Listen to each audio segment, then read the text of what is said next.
Hi! Andito ako ngayon sa Lunosco kung saan naglalakad ako papuntang train station. Kasi medyo malayo-layo yung train station nila dito. So, lalakarin ko. And ipapakita ko sa inyo ang building na malapit sa tinitirhan ko dito. So, hindi siya malaki pero building na siguro siya para sa kanila na taga dito, taga Denmark. So, ayun.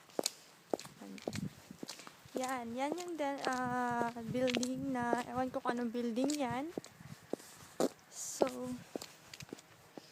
yan. Hindi siya masyadong kita kasi medyo malayo tayo. May sasakyan.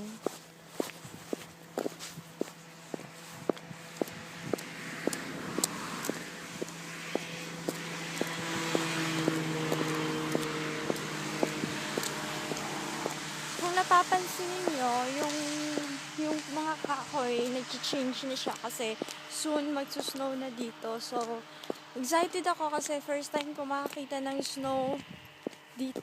First time ko makakita ng snow at sa Denmark. So, ayun, excited ako. So, tingnan lang natin kung ano mangyayari. So, sabi nila maginaw daw sobra. So, siguro magdadagdag ako ng damit. So, tingnan nyo, nag-a-ash yung bibig ko kasi maginaw talaga.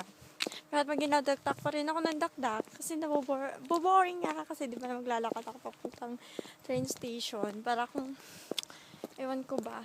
Ayan, kasi may party kasi mamayang gabi kaya need to suffer bago makaparty, di ba? Ayun. Na-miss ko yung Pinas actually, pero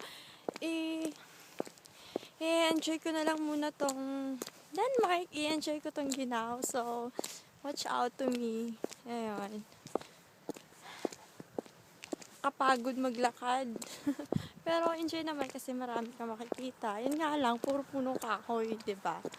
So, ayan. Maganda siya kasi pag nag-snow na dito, ay puti-puti na yan lahat. Wala na kaming makikitang green. Kasi mag-white daw yan lahat. So, tingnan natin.